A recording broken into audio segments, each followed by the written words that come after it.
اپنی قوم کو حقیقی طور پہ آزاد کرنا یہ اللہ کا حکم ہے ہمیں.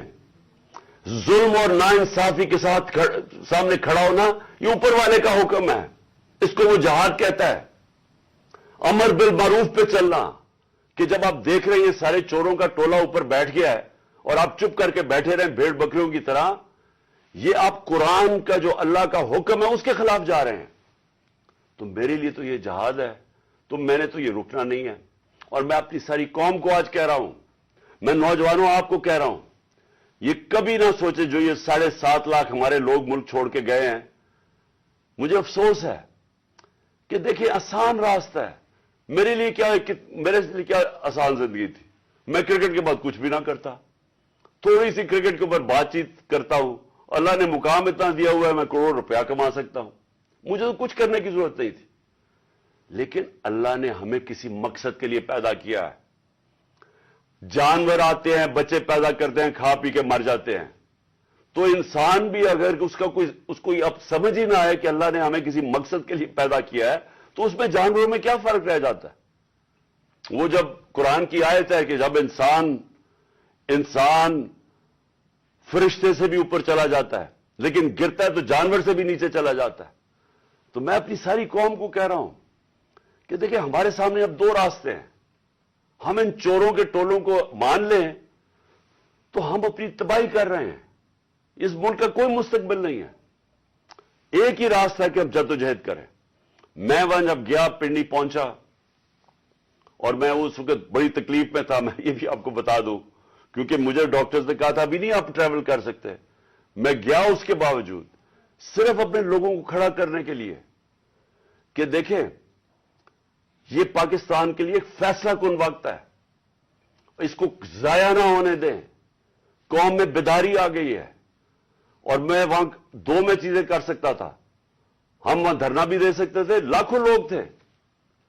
ہم وہاں اسلام آباد کے اوپر بھی جا سکتے تھے, اتنے لوگ تھے. ہم اسلام آباد میں خون خرابہ ہونا تھا وہاں, اور کئی دفعہ لوگ چاہتے ہیں کہ خون خرابہ ہو, لاشیں گریں تاکہ وہ جناب ان کی تحریک اور اٹھ جائے. میں یہ نہیں چاہتا تھا. میں نے ساری سٹرگل آئین اور قانون کے بیچ میں ہے. میں کبھی اس سے باہر نہیں نکلا. اور میں نے اس لیے فیصلہ کیا کہ بجائے ہم وہاں جائیں اور توڑ پھوڑ ہو اور تباہی ہو, میں نے فیصلہ یہ کیا کہ ہم جو 2 اسمبلی اب قربان کرتے ہیں اپنی 2 اسمبلیوں کو, ہم قربان کرتے ہیں اپنے ملک کے لیے. اور اس لیے کرتے ہیں کہ ان کو جب 66% پاکستان میں الیکشن ہوگا, جب ہم ان 2 اسمبلیوں سے نکلیں گے, جو میں بھی بتانے لگا ہوں کب نکلیں گے, 66% پاکستان میں الیکشن ہوگا. تو عقل تو یہ کہتی ہے کہ آپ جنرل الیکشن کروا دیں. لیکن میں پھر سے کہتا ہوں یہ خوف زدہ ہیں, الیکشن ہارنے سے ڈرے ہوئے ہیں. ان کا کوئی پاکستان کا مقصد نہیں کہ پاکستان اوپر جا رہا ہے یا نیچے جا رہا ہے. ان کا مقصد ایک ہے, کیسے اپنا چوری کا پیسہ بچانا ہے انہوں نے. اور اس لیے یہ الیکشن نہیں کروائیں گے. اور اسی لیے ہم نے فیصلہ کیا کہ ہم الیکشن کروائیں گے. اور میں نے اپنے سارے وکیلوں سے پوچھ لیا ہے, یہ کوشش بھی کریں گے الیکشن کمیشن کے ذریعے کہ یہ کسی طرح ڈیلے ہو جائے. آئین بالکل اجازت نہیں دیتا 90 دن کے آگے. ہم نے فیصلہ کیا ہے اور میں بڑا شکر گزار ہوں اپنے دونوں چیف منسٹرز کا کہ انہوں نے بالکل میرے ساتھ چلے ہیں, میرا ساتھ دیا ہے. ہم نے فیصلہ یہ کیا ہے کہ ہم اگلے جمعے کو, آج ہے ہفتہ, اگلے جمعے کو ہم دونوں پختونخوا کی اسمبلی ڈیزالو کر دیں گے اور پنجاب کی اسمبلی ڈیزالو کر دیں گے. اور اس کے بعد ہم الیکشن کی تیاری کریں گے. اور اس کے بعد ہماری جو 100 غالباً 23 سیٹیں ہیں اس وقت نیشنل اسمبلی میں, ہم وہاں جا کے نیشنل اسمبلی میں جا کے اسپیکر کے سامنے ہم کھڑے ہو کے کہیں گے کہ ہمارے ریزگنیشن ایکسپٹ کرو. یہ ڈرامے نہ کرو کہ چن کے 8 جو انہوں نے پہلے ہمارے ساتھ کیا تھا, انہوں نے بجائے ہمارے باقی ریزگنیشن ایکسپٹ کرنے کے, انہوں نے 8 سیٹیں چنی. یہ جو بڑا کرپٹ یعنی مورلی کرپٹ الیکشن کمیشن ہے, اس نے نواز شریف کے ساتھ بیٹھ کے 8 سیٹیں چنی جو ہماری سب سے کمزور سیٹیں تھیں, جن میں بڑی کم مارجن سے ہم جیتے تھے. اور جدھر پی ڈی ایم کا ووٹ دگنا تھا ہمارے سے اس الیکشن کے اندر, اب یہ عوام دیکھیں کدھر آج